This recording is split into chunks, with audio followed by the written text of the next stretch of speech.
On commence avec ce mea culpa inattendu du FMI. Le fonds admet que le plan de sauvetage de la Grèce a été un échec. Oui, 110 milliards d'euros accordés à Athènes en échange d'un plan d'austérité drastique. Et au final, pas mal d'erreurs d'appréciation et surtout beaucoup de temps perdu. Les précisions de Myriam Bounafa. La Grèce n'est pas un exemple à suivre. Le Fonds monétaire international critique ainsi le premier prêt de 110 milliards d'euros accordé en 2010. Il y a eu des échecs notables, la confiance des marchés n'a pas été rétablie et l'économie a été confrontée à une récession bien plus forte que prévu. Le FMI tablait alors sur un retour de la croissance grecque dès 2012 et une amélioration du marché de l'emploi. La réalité est tout autre. Le pays s'enfonce dans la récession pour la 6e année consécutive. Le taux de chômage culmine à 27%, et ce malgré un deuxième plan d'aide internationale de 130 milliards au printemps 2012. Le FMI s'en prend directement à ses partenaires de la Troïka et pointe le manque d'expérience et de compétences de la Commission européenne et de la Banque centrale européenne, notamment en ce qui concerne la restructuration de la dette privée. Au printemps 2012, les banques du pays renonçaient à 50% des dettes grecques détenues, une mesure qui, selon le FMI, aurait dû intervenir dès 2010. Des échecs, alors que la Troïka est aujourd'hui en charge de 4 plans de sauvetage dans la zone euro. On revient à présent sur la bataille commerciale entre Pékin et Bruxelles. Après la hausse des droits de douane sur les panneaux solaires chinois, Pékin menace de taxer les vins importés d'Europe. Et Karina, bien sûr, la France est en première ligne. Absolument, puisque sur les 766 millions d'euros de vins européens exportés vers la Chine, plus de 70% vient de France. Les vins espagnols et italiens arrivent loin derrière. La Chine est surtout le 3e marché pour les vins français et la première destination pour les vins de Bordeaux. Alors dans ce contexte, évidemment, à Bordeaux, dans le Bordelais, c'est l'inquiétude qui domine, écoutez. Nous sommes très inquiets. À chaque fois qu'on augmente des taxes, on diminue le potentiel de commercialisation et on ralentit la croissance de nos exportations sur ce pays. Ce genre de décisions politiques peuvent avoir des conséquences dramatiques sur nos petites exploitations. Alors la France appelle à une action concertée à 27 auprès de la Commission, avec la Commission européenne. Celle-ci se dit sereine. Elle affirme même que les exportations européennes vers la Chine ne se font pas à perte et ne bénéficient pas de subventions illégales, comme l'affirme Pékin. Écoutez, une économiste, elle, affirme que Pékin et l'Union européenne ont tout intérêt à s'entendre dans cette affaire. Écoutez.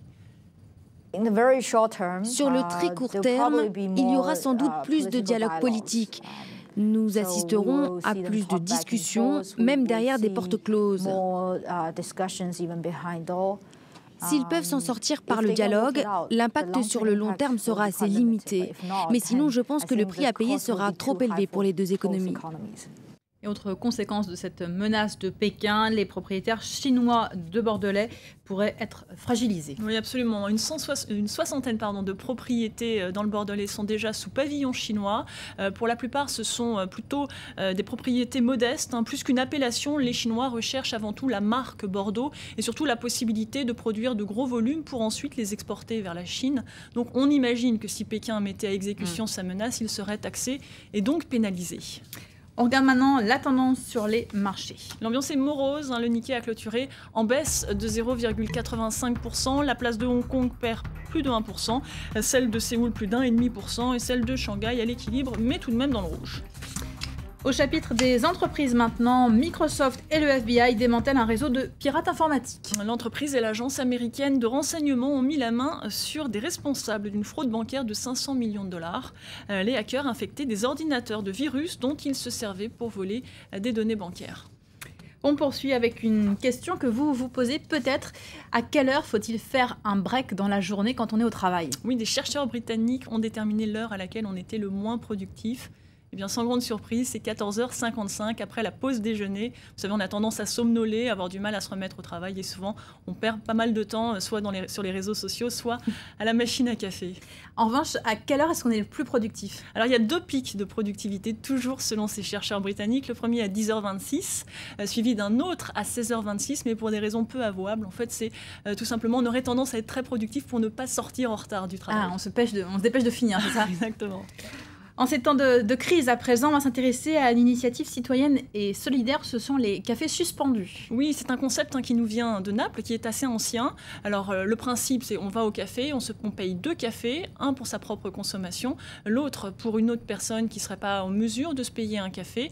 Et avec la crise, eh bien, le concept fait florès en Europe, notamment en Espagne. Écoutez.